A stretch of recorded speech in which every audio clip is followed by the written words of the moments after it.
10वीं विषय गणित 21 निर्देशांक ज्यामिति प्रश्नावली 7.1 निर्धारित कीजिए कि क्या बिंदु 1, 5, 2, 3 और ऋण 2 ऋण 11 समरेखी है। इसके निर्धारण के लिए हमको 1, 5, 2, 3 के मध्य दूरी, 2, 3 ऋण 2, 11 के मध्य दूरी और 1, 5 ऋण 2 ऋण 11 के मध्य की दूरी को निकालेंगे। सबसे पहले इस प्रकार के प्रश्नों में सबसे पहले तो हम मान लेंगे, माना कि इसमें जो ए बिंदु के निर्देशांक है वो 1, 5, बी बिंदु के निर्देशांक है 2, 3 व सी बिंदु के निर्देशांक है ऋण 2 ऋण 11 है। सबसे पहले हम निकालेंगे क्या, ए बी के मध्य दूरी। दो बिंदुओं के मध्य दूरी निकाल रहे तो दूरी का सूत्र पहले लिखना अनिवार्य है। x1 माइनस x2 पूरे की घात 2 धन y1 माइनस y2 पूरे की घात 2।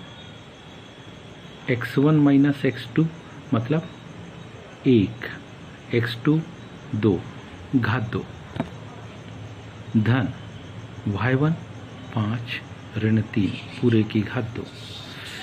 इसको जब हल करेंगे 1 ऋण 2 ऋण 1 का वर्ग 1, 5 ऋण 3 2, 2 का वर्ग 4 बराबरी से कितना आ गया, करनी 5। बराबरी से कितना आ गया हमारे पास, करनी 5। ए बी की दूरी, किसकी दूरी आ गई है, ए बी की दूरी। चाहे तो हम इसको इस प्रकार से हाईलाइट कर ले कि ए बी बराबरी से हमारे पास करनी 5 इकाई। अब हम ए बी के बाद बी सी को ज्ञात करेंगे। आइए बी सी को निकालें। दोबारा सूत्र नहीं लिखना, अब सिर्फ मान लिखना। बी बिंदु के निर्देशांक है 2, 3 और सी बिंदु के निर्देशांक है ऋण 2, 11। बी सी के निर्देशांक 2 ऋण ऋण धन, फिर 3 ऋण ऋण धन पूरे की घात 2। यहाँ देखेंगे 2 और 2 4 का वर्ग धन 11 और 3 14 का वर्ग। इसको हल करेंगे तो 4 चौक 16, इसको हल करेंगे तो 196।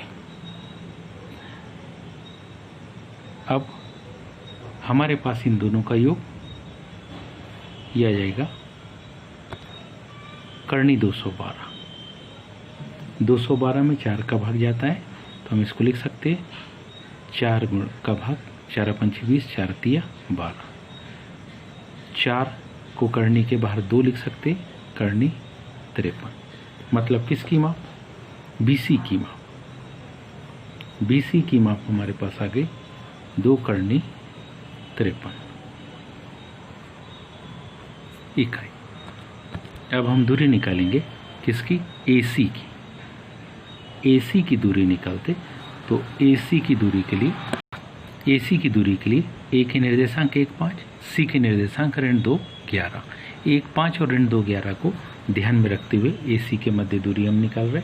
तो ध्यान से देखिए, 1 ऋण ऋण धन 2, 5 ऋण ऋण धन 11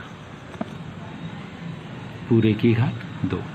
अब इसको हम हल करते, 2 और 1 3, 11 और 5 16, 3 का वर्ग 9, 16 का वर्ग 256। अब इन दोनों का योग अगर अपन देखें तो हमारे पास वो आता है कितना, 265। तो किसकी माप, AC की माप हमारे पास आ गई। किसकी माप आ गई, AC की माप हमारे पास आ गई कितने, करनी 265। अब हम तीनों मानों को लिखें और फिर देखें कि क्या कोरिलेशन बनता है या नहीं, उसको पहचाने पहले। अब देखिए, सबसे पहले हम देख रहे हैं AB को देखें तो AB हमारे पास कितना है, करनी 5 इकाई। ठीक है, AC हमारे पास करनी 265 इकाई। BC हमारे पास क्या आ गई, 2 करनी 53 इकाई।